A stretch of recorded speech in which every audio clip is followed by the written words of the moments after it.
Good morning and welcome back to another video, and today is another day of the Zero to Gold Cap Challenge. Now just stick around and enjoy the video. Okay, so for today we have been farming up in the Visual Hill. If you don't know this farm, I covered it right at the beginning of BFA, and it's basically just doing a loop-de-loop around the Visual Hill and all around the area around in Tiragard Sound. Now, I haven't constructed a route for this just yet.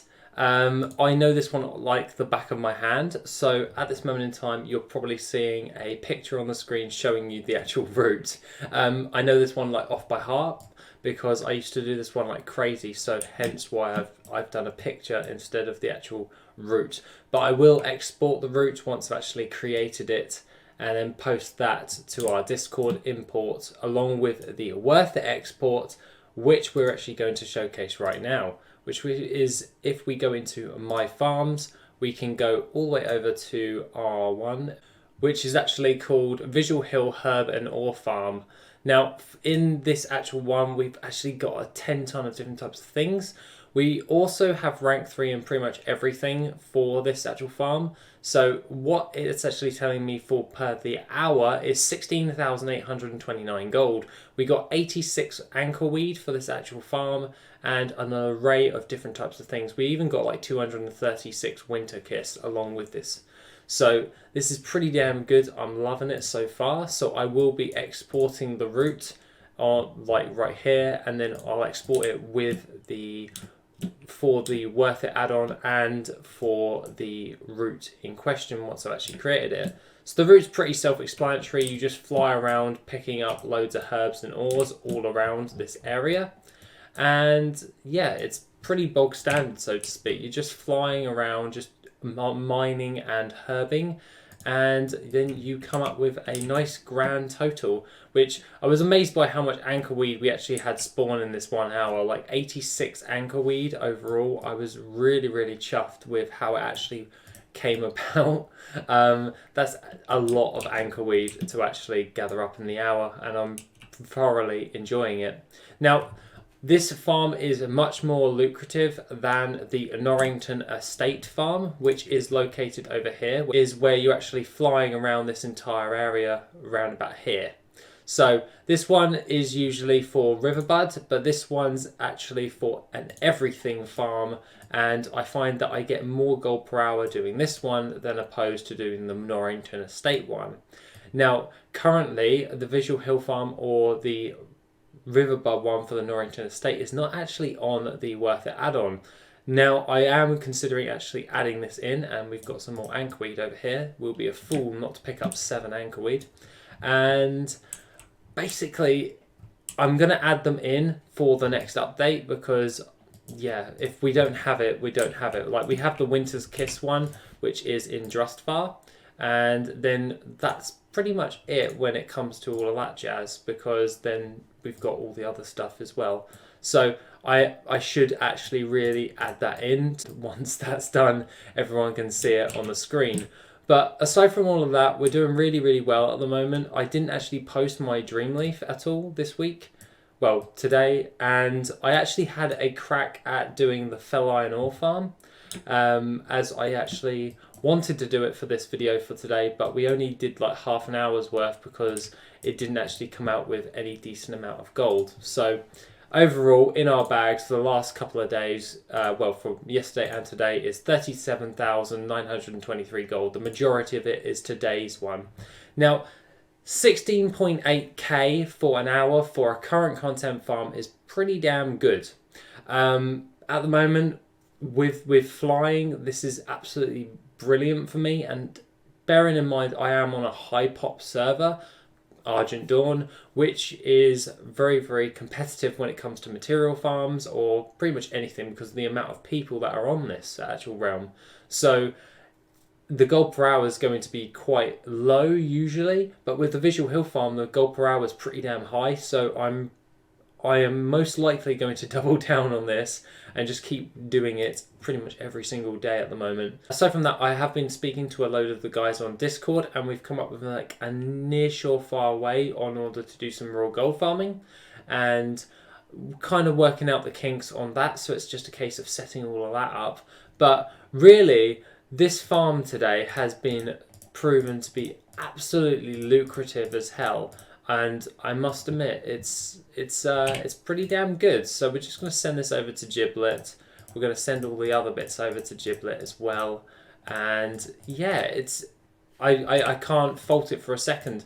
The the Dark Heart Thicket one for Dreamleaf is really awesome, and so's the Visual Hill one at the moment. So these two farms combined are pretty damn good, because I could do the Visual Hill one in the downtime, whereas I could do the Dark Heart Thicket in the half an hour. So I could do the 10,000 gold per hour and then do the Visual Hill farm while I'm waiting for the reset instances, and that would do really, really awesome like going forward. But aside from that, that's basically what I've been doing today, just doing a load of mass farming and all that jazz. And yeah, it's been quite good, so to speak. But aside from that, let's just crack on and get into the gold for the day. I know that I've actually covered the Visual Hill farm before, but I wanted to see today if it was still worth it in order to actually do in the near the end of BFA. And yes, it is, because current content herbs and ores still sell relatively fast, and that gold per hour wise is pretty damn awesome when it comes to just current content stuff, because Anchorweed sells like hotcakes, all the other stuff sells like hotcakes, and with my other characters who are alchemists who are producing around about 60 or more Anchorweed per day through their transmutes, that's a nice hefty amount of gold overall when it comes to producing loads of Anchorweed to sell on the auction house, and also the other additional herbs and ores. So roughly we're going to be making quite a hell of a lot of gold overall. But aside from that, that is basically what is actually going on. My auctions have expired, so we're just going to have to quickly run those in and repost them on the auction house. Obviously the Sallow Pigment and the Roseates, we've only sold a few Sallow and Roseates. I'm going to be selling the Dreamleaf as it is to see which one will sell faster. My guess is it's the Dreamleaf. But aside from that, I'm really looking forward and very optimistic at this moment in time that we're going to start pulling in some hefty amounts of gold if we can keep the farming up, so to speak, because we did a lot of mount crafting, we've done a lot of auction house crafted items and seeing how to make gold through that, and now it's just a case of doing farming now, because I've really focused on the TSM aspect of just posting and all that jazz, but really I want to get back into just producing more and more of the other types of stuff that we're actually used to. So it's just a case of banging on with all of that jazz. So I'm pretty damn happy on the way things are going so far. Aside from that, I am writing up a paperback guide on how to get started with all of the other stuff. So if you've actually missed some of the episodes or that I cover with certain different aspects, I am actually writing up a PDF for that, and should be finished within the next couple of days for pretty much all of you guys to actually use. If you missed an episode, it will tell you how to actually make gold through that and what would be the best possible method based upon your time you can invest in playing and also the gold per hour wise. So it's another quick look on going forward. Now, aside from all of that, I am intending on bringing out a few more different types of things in the next coming weeks. I'm currently working on them in my downtime. Yeah, I don't really have a lot of downtime, but we have been working on some TomTom add-ons. Well, I've been working on some TomTom add-ons and also some Handy Notes add-ons for basically world mobs and all of that jazz. So like rare elites, I know that NPC scan is not really working all that much anymore, so I'm going to be making a TomTom add-on for that, or a Handy Notes add-on that will work with Handy Notes or TomTom, and it will tell you where all of the rare elites will be in pretty much the game. That one's a little bit of an undertaking so far, but yeah, it's just basically finding their coordinates and just posting them on the screen. But aside from all of that, we're doing quite well at the moment when it comes to the gold per hour wise. And I'm really enjoying it so far. And as a side of making gold with the auction house through crafted stuff, I could carry on doing that, but that one's a slow game for gold. The real way in which we're actually going to be having to make a lot of gold really, really fast is by basically farming our asses off. That would be transmog, that would be materials and all of that jazz. That being the case, what is the goal for the day? The goal for the day is actually 24,260 gold. The things that of note that we've actually managed to sell is 500 winter kiss for 2,588 gold. The Riverbud, 295 of those for 1,608 gold. Some 4 Titan steel bars for 3,216 gold. Pyrium bars, 21 of those for 2,816 gold. The Anchorweed, a stack of 20 of those for 1,185 gold. Another stack of Pyrium bars for 39 gold, 5,472 gold. The other thing is titanium bars for 4,124 gold, and that's pretty much it for the day.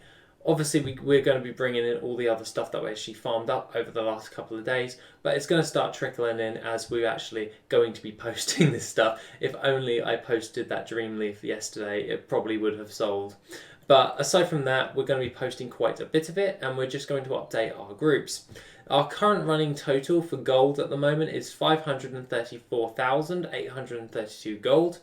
And another thing is a update on the Shadowmoon quest line, which we're currently out of 30 out of 50 of the shards that we need to collect. So we've got 20 more shards in order to collect for getting hold of those really expensive items. They do take a while in order to get a hold of, but my luck with the drop chances on those shards is quite low. But overall, was that Visual Hill farm actually worth it? Yes. Why? Because it's at 16.8k for me and it's current content fast selling herbs and ore. So yeah, it was definitely worth it. Now that being the case, you can always find all of the exports for the route and the worth it export on my Discord, on the imports and exports section on the actual Discord. And aside from that, I'll be posting another update on our TSM groups. So aside from all of that, guys, have an awesome rest of the day and I shall see you in the next video, which will be tomorrow.